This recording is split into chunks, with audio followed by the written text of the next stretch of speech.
가족들 곁에서 한껏 애교를 부리는 봄이 좀 전과는 다른 모습이네요.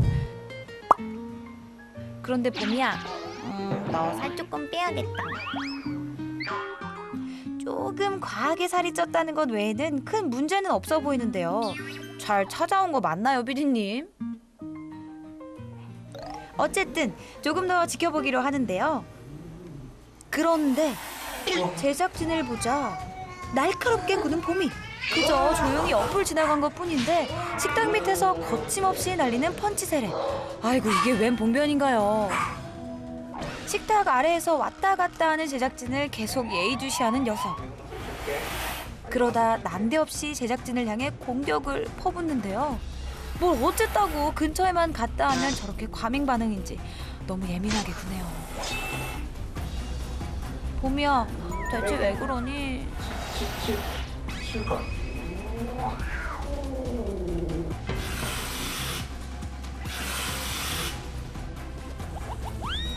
봄이가 저희 가족한테는 정말 귀엽고 사랑스러운 존재인데 이제 외부인만 오면 너무 사나워지고 외부인만 왔다 하면 이렇게 식탁 아래에서 사나워진다는 봄이. 도저히 식탁 아래에서 나올 기미가 보이지 않는데요. 제작진이 안 보이면 어떨까 싶어 한번 밖으로 빠져나와 봅니다. 제작진이 나가자마자 기다렸다는 듯 식탁 아래에서 탈출. 그리고는 언제 예민했냐는 듯 거실을 활보하며 착한 고양이로 변신. 외부인에 대한 거부감이 심해서일까요?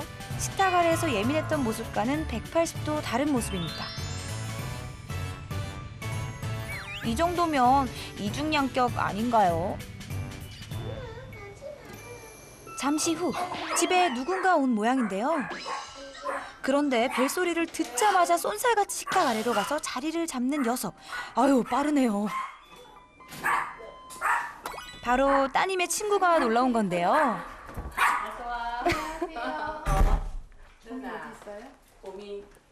봄이 어렸을 때부터 봐왔다는 친구.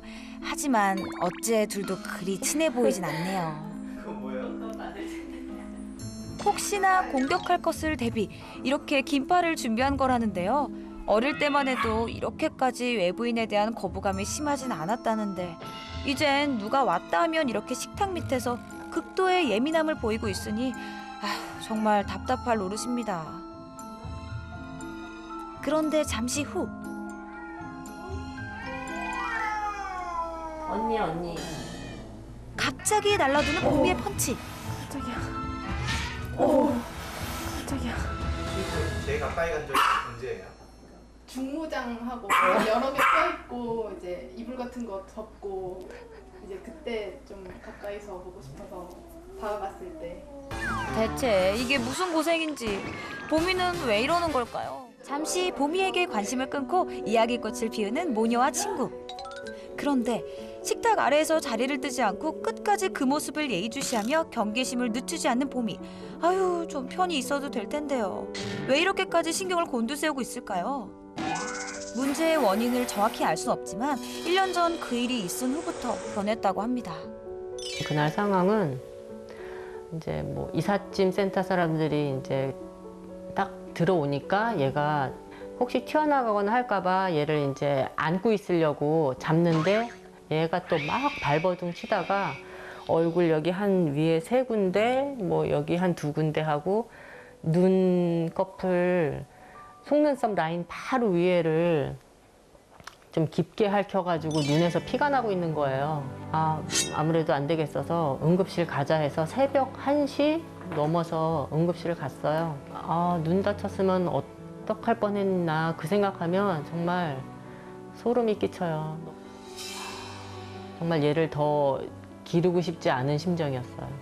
근데 뭐 정말 아이 같은, 자식 같은 아이들이니까 뭐 죽을 때까지 제가 데리고 살아야 되는데 그러니까 더 고민이 많죠. 더 뭐 선택할 수 있는 방법이 없으니까. 그날 이후 누구만 왔다 하면 식탁 아래에서 나오지 않고 신경을 곤두세우며 공격성까지 보이는 봄이. 과연 봄이는 식탁 아래에서 나와 예전처럼 사람들과 편히 지낼 수는 없을까요?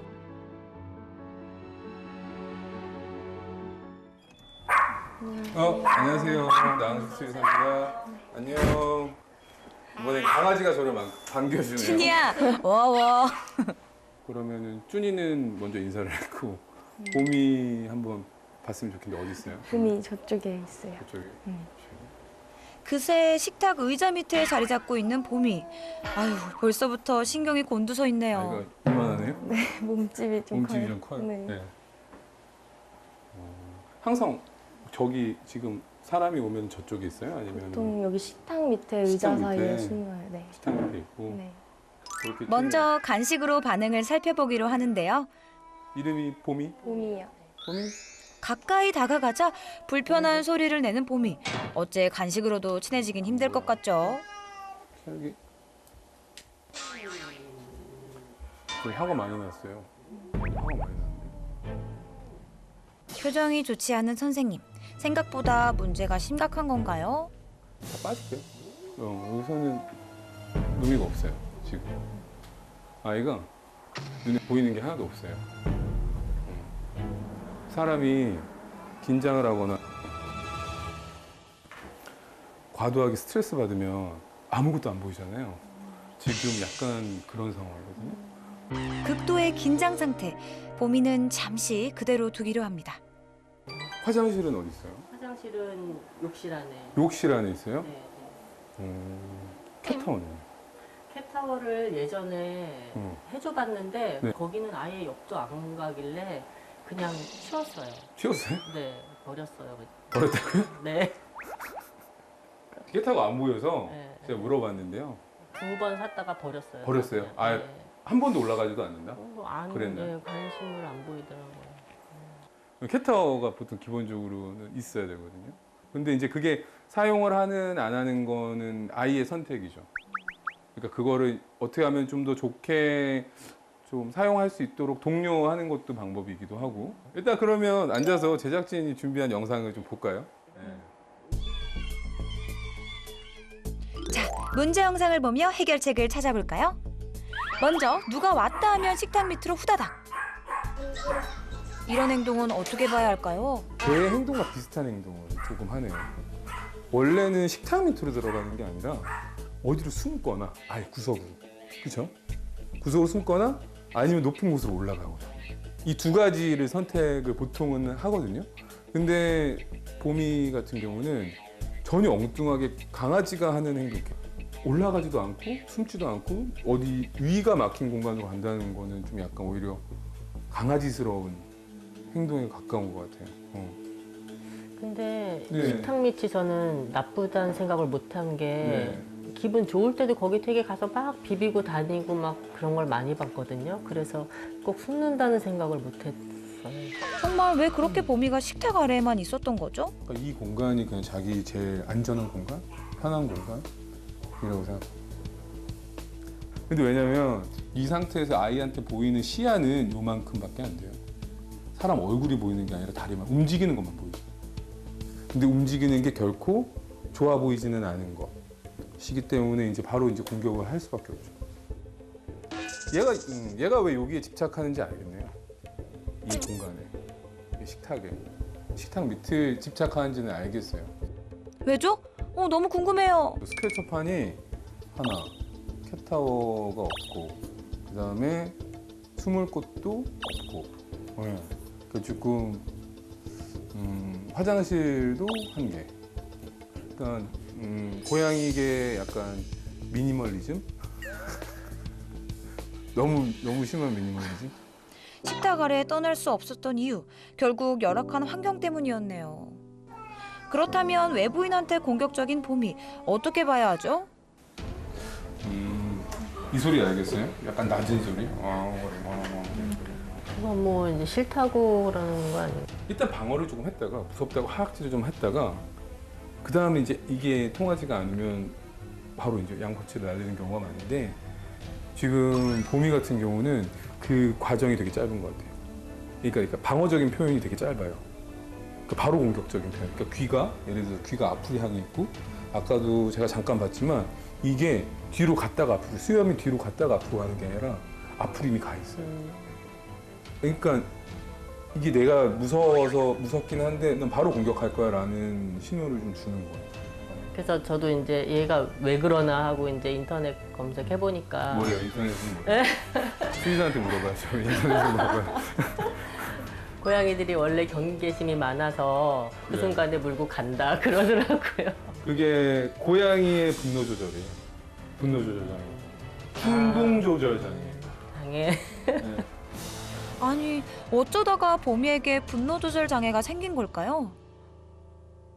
감정 조절이 아이가 좀 안 되는 성향이 좀 있는 것 같아요. 그런 부분과 자극에 예민한 부분, 아주 작은 자극. 근데 그 역할은 뿜이?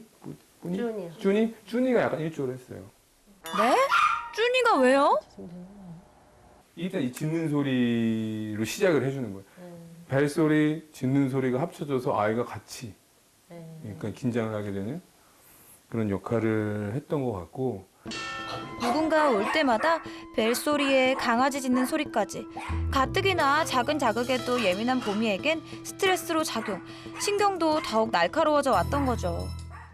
자, 식탁 아래밖에 갈 곳이 없었던 보미, 예민한 녀석을 위한 생활 환경부터 개선해 볼까요?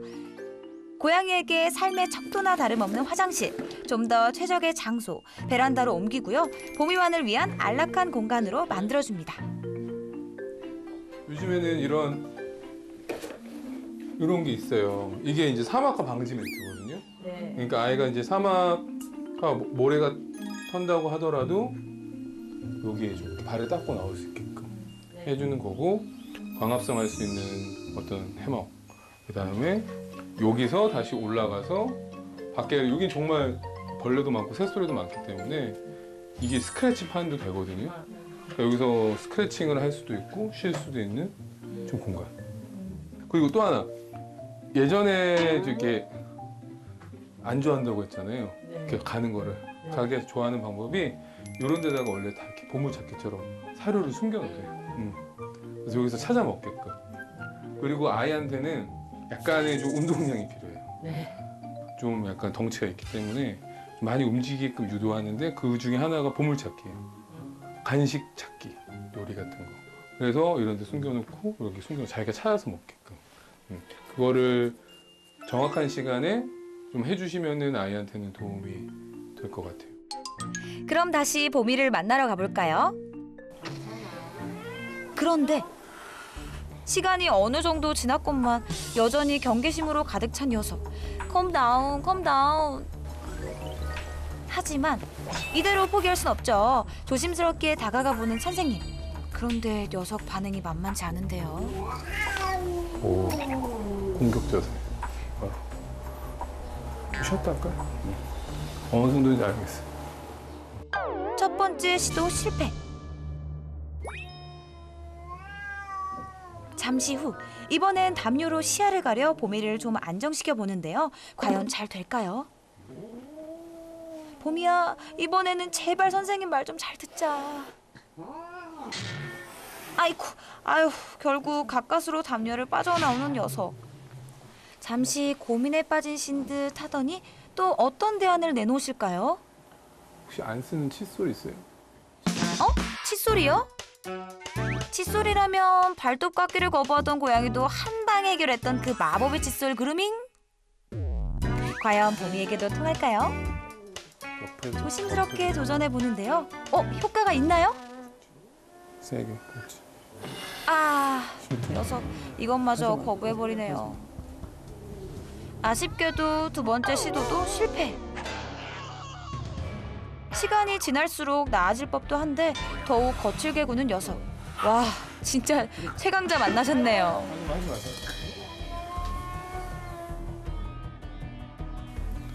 얘는 진짜 역대급 예민 고양이네. 예민 보스예요, 예민 보스. 역대급이라고요? 그럼 실패로 끝나는 건가요? 일단은 보미 같은 경우는 제가 봤던 애들 중에서 역대급, 정말 예민 보스라고도 하죠. 거의 최절정이었어요, 당시 상황이. 확장을 해줬지만 아이가 이거를 바로 쓰지 않을 거고 좀 더욱 확실한 자신만의 공간, 안전한 공간이 필요하다고 판단이 돼서 다시 재방문을 결정했었죠. 다음 날 특급 솔루션을 들고 보미네를 다시 찾은 나흥식 수의사. 보미 같은 경우는 조금 다른 일반적인 아이들과는 달라요. 특히 이제 외부 자극에 대해서 되게 누가 들어온다던가 경계심이 올라가고 가중이 되다 보니까 그런 것들이 좀 분리가 필요한 고양이와 생활하는 보호자님들은 좀 필요하거든요. 소위 말하면 고양이 콘도라고 하는데 그걸 오늘 준비했거든요. 보미에게 우선돼야 할 건 외부로부터 자극을 받지 않는 독립된 공간. 여기다가 이렇게 밥 먹고 물 먹고 이렇게 두 군데를 만들 거고요. 스크래칭을 할 수 있는 공간을 만들 거고 밑에 화장실. 그래서 1층, 2층, 3층 이렇게 이용할 수 있게끔 만들어 줄 거고요. 외부 자극을 최소화할 수 있는 보미의 새 보금자리가 완성됐습니다. 보호자가 직접 보미를 담요로 감싸 안고 조심스레 옮겨보는데요. 안전하게 새 집으로 입성 완료! 그래도 어제보단 한결 수월하네요. 식탁 밑에만 있다가 얼마나 어리둥절할까요? 새 장소에 적응하도록 모두 자리를 피해줬는데요. 콘도를 설치하게 되면은 그 바깥에서 오는 보호자님이나 아니면 다른 외부인이나 아니면 보미 자체도 안으로 들어가기 때문에 충분히 안정을 취할 수 있거든요. 당분간 외부 자극은 피하는 게 최선. 이렇게 자극이 단절된 공간에서 안정감을 되찾고 경계심을 조금씩 줄여나가는 노력이 필요한데요. 그러다 보면 언젠가 식탁 밑에 집착하거나 외부 자극에 대해서도 편해지는 날이 오겠죠? 단, 조급한 마음은 절대 금물입니다. 단계적으로 문을 열고 한번 보는 것부터 시작하는 거예요. 한번 봤는데 얘가 가만히 있는다. 그리고 뭔가를 먹는다. 라고 하면은 아이가 그만큼 이 정도 거리에서 긴장감을 안 하는 거예요. 근데 문을 열고 한 발자국 들어왔는데 이런 소리를 안 나고 하악질 안 한다? 그럼 그것도 마찬가지로 긴장감 떨어지고. 혹시나 외부인이 뭐 매일 온다던가 아니면 뭐 자주 올 일이 있다면 그렇게 왔을 때 여러 번 좀 이렇게 연습을 하는 거는 아이한테 도움이 될 수 있어요. 우리 식구라서 그런지 저도 이렇게까지 심한 줄은 잘 인식을 못했었거든요. 네네. 네, 그래서 좀 더 좀 조심해야 될 것 같고 외부인 왔을 때 저렇게 콘도 있으니까 좀 가다 놓는 마음이 아니라 좀 기분 편하게 네네. 넣어놓을 수 있어서 좋은 것 같아요. 그 방에서 내가 편하게 쉴 수 있으면 뭐 외부인에 대한 뭐 경계심이라던가 아니면은 기존에 있던 사람들이 좀 불편함이라든가 이런 것들이 소실되거든요. 사라지거든요. 격리라는 것보다 약간 분리해서 아이가 거기서 좀 편하게 쉴 수 있게 해주고 그 다음에 보호자님들도 외부인이 왔다고 하더라도 좀 편안하게 있을 수 있는 상황을 만들 수가 있거든요. 그게 된다면은 단계적으로 외부인에 대한 경계를 줄여나가면 그러면 또 보미도 조금씩 좋아질 수도 있어요. 아, 네. 감사합니다. 감사합니다. 네. 며칠 후, 더 이상 식탁 밑에 집착하지 않고 새 공간에서도 잘 지낸다는 보미. 이렇게 하나하나 달라지면 경계심도 줄어들겠죠? 앞으로도 파이팅 하세요!